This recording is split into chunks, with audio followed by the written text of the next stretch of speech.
Der er ikke ret meget, der er smukkere end det danske bondeland en forårsdag i strålende sol. Men der er noget i luften, og det er ikke bare lærkesang.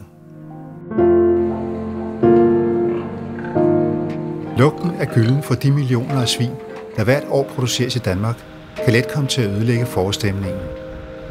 Men måske er der en løsning i sigte. Det er der i hvert fald nogen, der mener. Løsningen skulle være at lave biogas ud af de millioner af ton gylde, de danske svin hvert år producerer. Men lad os først se på, hvad biogas er. Biogas består først og fremmest af metan, men der er også kuldioxid og små mængder af andre stoffer som svovlbrinte, brint og ammoniak i biogas. Biogas kaldes også for sumpgas, fordi den dannes, når dødt organisk materiale nedbrydes, hvor der er meget lidt ilt, f.eks. i moser med stillestående vand. Biogas kan også dannes i gamle lossepladser, i oversvømmede rismarker, og når drøvtyggere som kvæg og får fordøjer de planter, de har spist. Metangas kan brænde og kan derfor bruges til f.eks. at drive en motor. Motoren kan være en del af et lokalt kraft-varmeværk, som producerer el til nettet og varme til det lokale fjernvarmenet. Det giver en effektiv udnyttelse af biogassen. Man kan også rense biogassen og sende den ud i naturgasnettet, eller man kan komprimere den og bruge den i biler og andre transportmidler. Et biogasanlæg er altså et anlæg, der laver biogas ud af dødt organisk materiale. Teoretisk kan man bruge en hvilken som helst form for biomasse, men i praksis er det langt fra al biomasse, der er lige velegnet. De fleste af de biogasanlæg, der er opført i Danmark, er indrettet til at lave biogas med svinegylde som det primære råstof. Et af dem er Hashøj Biogas, som ligger på Sjælland tæt ved Slagelse. Ja, nu er vi inde i anlæggets læs-lossehal. Der foregår al ind- og udtransport af råmaterialer. Tankbilerne med gylde kommer ind og læser af, fylder den med afgasset gylde og kører tilbage til landmanden, som han så bruger som gødning. Vi modtager også organisk affald fra eksempelvis slagteriet, som kommer i container og lastbiler og bliver tippet ned i hullet her. De bliver blandet sammen med nogle omrør og pumpet over i anlæggets blandetank, som vi ser herover.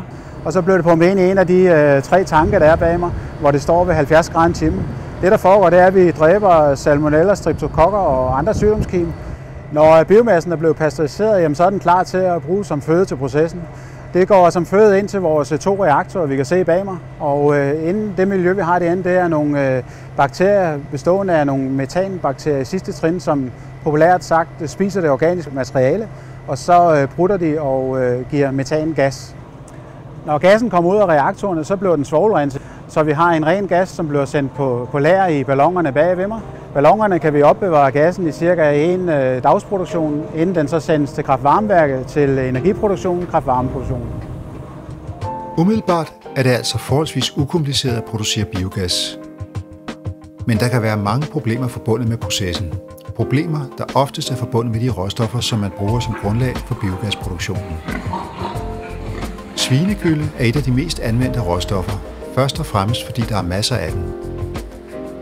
Det danske landbrug producerer hvert år over 25 millioner svin, og de afleverer millioner af tons gylde, som bliver spredt ud over de danske marker. Lugten er faktisk det mindste problem, selvom den er slem nok. Næringsstoffer og bakterier fra den gylde, der ikke optages af planterne, siver ned til grundvandet, ud i vores drikkevand og i vores søer og åer, hvorfra en stor del ender i de indre danske farvande. Hertil kommer ammoniakfordampning fra gylden, som overbelaster vores naturområder med kvælstof. Derfor er det selvfølgelig oplagt at bruge al den svinegylde til at producere biogas. Det kunne måske løse nogle af landbrugets miljøproblemer. Men svinegylde er en dårlig energikilde. Der er for meget vand i, og derfor kræver den tilsætning af store mængder af anden biomasse med et højt tørstofindhold, hvis den skal kunne bruges til biogasproduktion. Det kan fx være slagteriaffald eller andet organisk affald. Men der er langt fra nok af den slags affald, hvis al den gylde, der nu spredes ud på markerne, skal bruges til biogasproduktion. Derfor er man nødt til at bruge majs eller andre energiafgrøder som tilsætning til gylden. Men det kræver, at der afsættes masser af ekstra landbrugsjord ud over al den jord, der allerede bruges til at dyrke svinefoder, både herhjemme og i de fattige lande, vi importerer svinefoder fra. Alene det kan gøre det svært at få tørstof nok til at lave biogas af al den gylde, der produceres. Hertil kommer, at energiafgrøder også kræver kunstgødning og pesticider, som belaster miljøet. Det er kun meget få af alle de svin, vi producerer, der har det lige så godt som de svin her. De fleste går indendørs tæt sammen i store stalde. Biogas løser hverken problemet med dyrevelfærd, resistente bakterier på grund af overforbrug af medicin, eller mange af de andre problemer, den højt industrialiserede svineproduktion lider af. Vi producerer alt for mange svin i Danmark, og det problem kan biogas ikke løse for os. Betyder det så, at biogas er en dårlig idé? Under alle omstændigheder må kravet være, at biogasproduktionen indgår i en økologisk og bæredygtig landbrugsproduktion, som ikke belaster miljøet og klimaet. Biogas i et økologisk landbrug med et langt mindre husdyrhold indebærer nogle helt andre udfordringer end biogas baseret på industriel husdyrproduktion.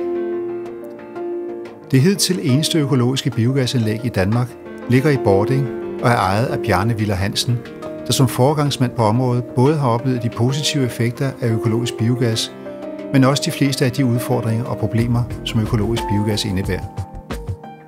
Økologisk biogas, der er både fordele og ulemper ved det. Man kan producere noget økologisk kvælstof ud af noget grøn biomasse, og det er egentlig lige meget, om det er kløvergræs eller det er korn. Hvad man nu kan få fat i af grøn biomasse, det kan man køre igennem biogasanlæg. Og restprodukter, der kommer ud af den anden ende, det svarer til kvæggylde og kan bruges til marker. I Økologisk Landsforening arbejder man med at forbedre mulighederne for at bruge biogas i det økologiske landbrug. I det økologiske landbrug der har vi faktisk for få gødningsressourcer til at få nogle rimelige udbytter og kunne holde priserne på vores produkter lave nok til forbrugerne. Så vi har brug for noget mere gødning, og det kan biogasanlæggene hjælpe os med.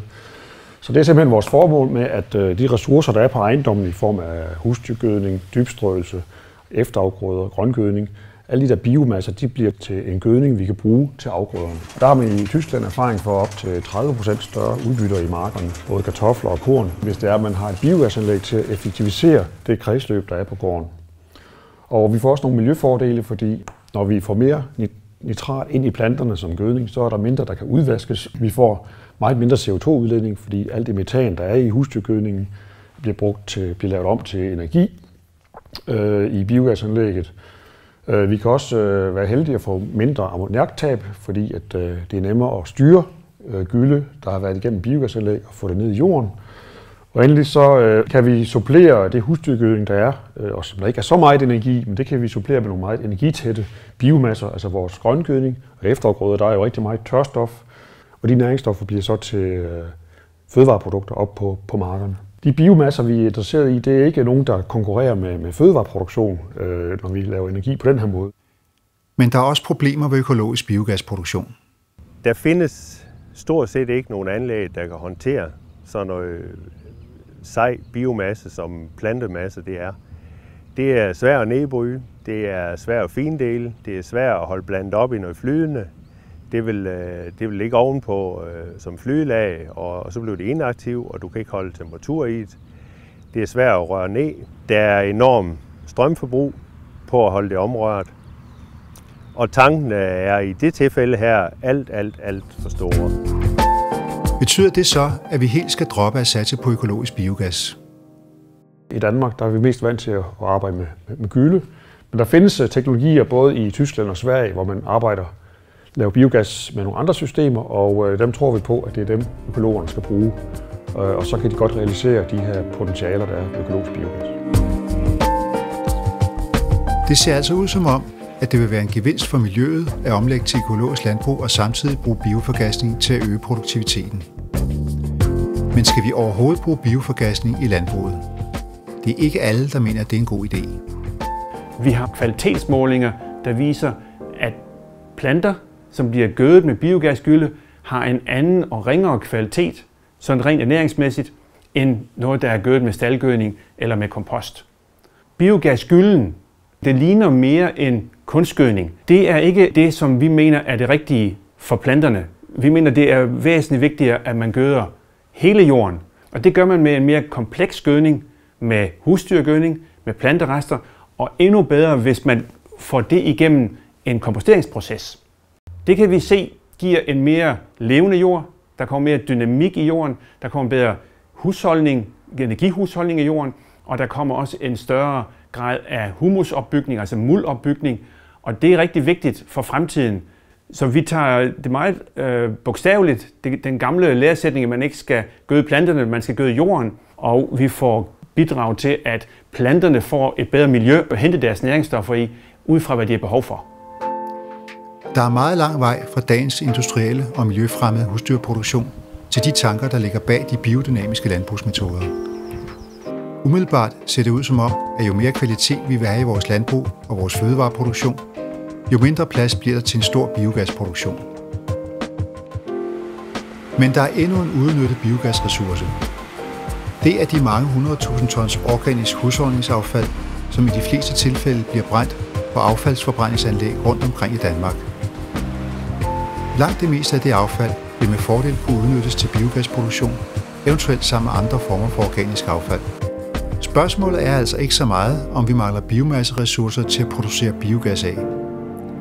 Spørgsmålet er, hvilken slags landbrug vi gerne vil have i Danmark.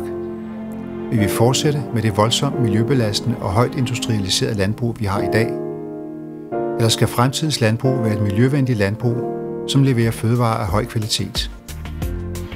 Det vil nok betyde færre biogasressourcer, men det vil også betyde landbrug, der er mindre energiforbrugende og langt mindre miljø- og klimabelastende.